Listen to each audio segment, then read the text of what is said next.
Hello, this is Thomas from Medieval Review, and I'm here with a couple of fellows from Badger Blades. This is Impus and Wolf. Hello, guys. Good to meet you. Shake your hands real quick. And you guys are obviously sword manufacturers, something I really love to look at. I was wondering if you might showcase a few of your designs and talk a bit about it. Well, what do we got here? We got leaf blade, Celtic manhandle style guard, hilt. It's a leaf blade. What would you say is your main focus in terms of design when you're creating these things, you're making these swords? What is kind of the design aesthetic, the thought process that goes behind them? I couldn't tell you that. My business partner Badger actually makes the blades. Okay, well, he was just here, but he just left. No, that was Hyena. Oh, Hyena, sorry, okay. I can tell you a little bit about it. Okay. The interesting thing about sword design is it's partly aesthetics, and it's largely function. Most people don't realize how much physics actually goes into the design of a sword.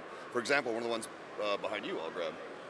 This is a design that Badger came up with that is essentially a decapitation tool, right? In order to accomplish this job, in order to be able to take the head off a full-grown man by swinging from the wrist, there's a great deal of physics involved.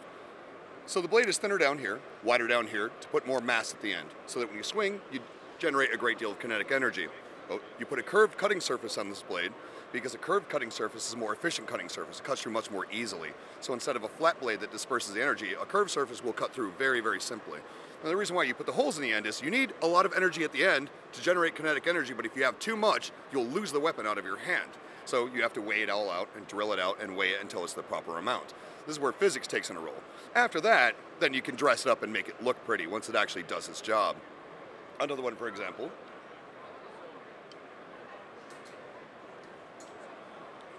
Distal tapered bastard sword, right? Essentially, you know, the design aesthetic is it's a bastard sword, but where the physics and the design in this blade comes in is obviously it's tapered widthwise down to the point. Less obviously it's tapered thickness-wise down to the point. So what you end up with is a lighter, faster, more neutrally balanced blade than a straight-bladed sword, but has the same amount of cutting power into the weapon, right? So there's a great deal of things that go into the design of a weapon. Sometimes you start with a sketch as far as you go, well, I want to make something that kind of look like this. Then you make it work. For example, these pieces right here I just showed you a second ago might look familiar. They're inspired by the movie The Book of Eli, but if you actually take a good look at them, you'll notice the proportions are not the same. You can take an artistic piece and it may not actually function. From that point, you actually have to do the work to turn it into a functional, usable weapon, which is where these came from.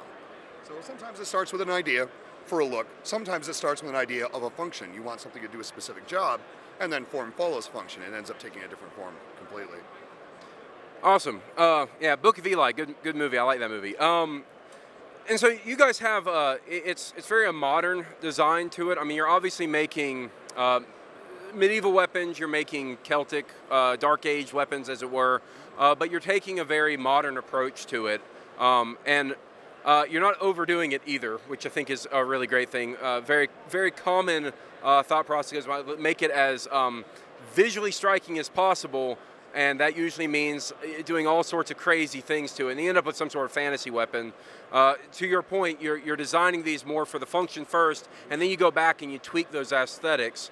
And I think that shows certainly with a lot of these in terms of the design, because you see that the blade looks really very nice, very straightforward, very standard, and it's just the things that go around it, such as drilling holes in it, or giving a back edge, or what you do in the hilt wrapping that changes up the design. So I think that's really interesting. Do you guys have any new things that you're showcasing today, or is it mostly what your current stock? The boarding cookery? Yes, okay. Actually, as a matter of fact. The one new design we have, so we're always coming up with new stuff. Our Master Smith Badger is always, you know, kind of tweaking around, but we only have one of the new ones today, and that is the little D-guarded kukri down there that we call. I'm gonna go grab it real quick. Please. All right, so D-guard kukri. Yes, this is called. So, the genesis of this was obviously we make regular kukris and we make cutlasses. We don't have the shorter. We actually make a boarding cutlass too, but we don't have it with us. It's a shorter version. It's about this big.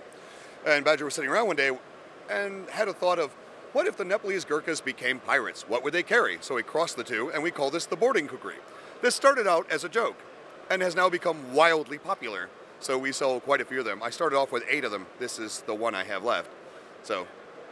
And so there is the thing, right? You're combining two distinct, unique cultures, as it were, and you're creating a functional weapon, but you're creating something that is truly unique.